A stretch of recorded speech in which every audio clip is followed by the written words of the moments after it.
បាទមានសំណួរបានលើកឡើងមកថានៅពេលដែលយើងខឹងប្តីឬក៏ខឹងប្រពន្ធខ្លាំងតើយើងគួរមានដំណោះស្រាយបែបណាបាទនៅពេលដែលយើងមានអារម្មណ៍ខឹងខ្លាំងដល់ចំណុចកំពូលបាទជាមួយប្តីបាទឬក៏ជាមួយប្រពន្ធបាទមុតជួបាយដែលល្អបំផុតគឺនៅក្នុងខណៈពេលនេះត្រូវឃ្លាតឲ្យឆ្ងាយពីគ្នាគឺដាច់ខាតកំណើចិត្តគ្នា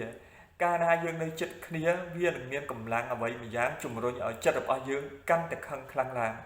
បាទហើយពេលនោះចិត្តរបស់យើងគឺអប់រំចិត្តខ្លួនឯងមិនទាន់នោះទេបាទសតិរលឹកដឹងទាន់គឺពុំអាចកើតមានបាននោះទេពេលនោះមោហៈចិត្តកើតឡើងគេហៅថាមោបាំងបាទកំឡុងពេលនេះហើយដែលមនុស្សយើងនៅពេលដែលខឹងខ្លាំងដល់ចំណុចកំពូលបាទរឿងអ្វីក៏អាចធ្វើទៅបានដែរបាទអញ្ចឹងនៅពេលដែលនៅចិត្តគ្នាវាអាចបណ្ដាលឲ្យកើតមានជាអំពើឬក៏ទង្វើផ្សេងបាទដូចជាបោះបោករបស់របរប្រើប្រាស់នៅក្នុងផ្ទះបាទឬក៏ឈានទៅរកការវាយដំផ្ទះតប់គ្នាឬដែលធ្ងន់ធ្ងរខ្លាំងនោះគឺឈានទៅរកការប្រើប្រាស់អំពើហិង្សាដល់ថ្នាក់ធ្វើឲ្យមានផលប៉ះពាល់ដល់អាយុជីវិតថែមទៀតផងបាទហើយនៅក្នុងអំឡុងពេលដែលយើងឃ្លាតឆ្ងាយពីគ្នានេះបាទយើងត្រូវតែដកដង្ហើមឲ្យបានវែងបាទហើយពិចារណាអំពីរឿងរ៉ាវដែលបានកើតឡើងបាទថាតើជាកំហុសរបស់អ្នកណាវាមានហេតុផលអ្វីដែលបណ្ដាលឲ្យយើងខឹងបាទយើងពិចារណាអំពីទោសកំហុសរបស់ខ្លួនឯងបាទរៀបរកសេចក្តីល្អរបស់ប្តីឬក៏ប្រពន្ធរបស់យើងបាទដើម្បីកាត់បន្ថយកំហឹងដែលកំពុងតែមានខ្លាំងនៅក្នុងខ្លួនរបស់យើង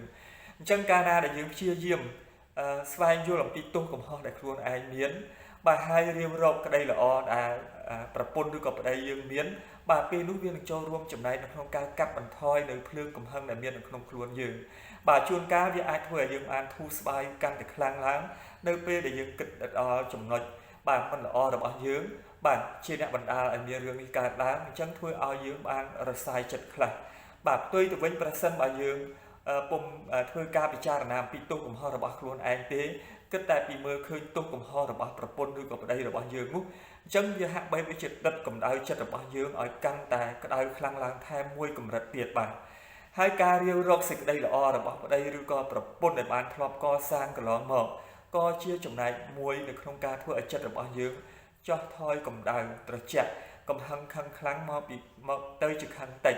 បាទហើយខឹងតិចទៅជាគ្មានសោះតែម្ដងបាទដូច្នេះហើយបាទគឺដើម្បីជៀសវាងនៅបញ្ហាវិបត្តិនៅក្នុងគ្រួសារកាន់តែមានទំហំធំឡើងបាទទំនាស់រវាងប្តីប្រពន្ធកាន់តែតឹងតែងឡើងបាទមធ្យោបាយដែលល្អបំផុតគឺនៅពេលដែលខឹងគឺកុំនៅចិត្តគ្នាបាទឃ្លាតចេញពីគ្នាបាទពិចារណាអំពីទោសកំហុសរបស់ខ្លួនឯងបាទរៀបរកក្តីល្អរបស់ប្តីឬក៏ប្រពន្ធបាទនៅពេលដែលយើងបានស្វែងយល់អំពីមូលហេតុ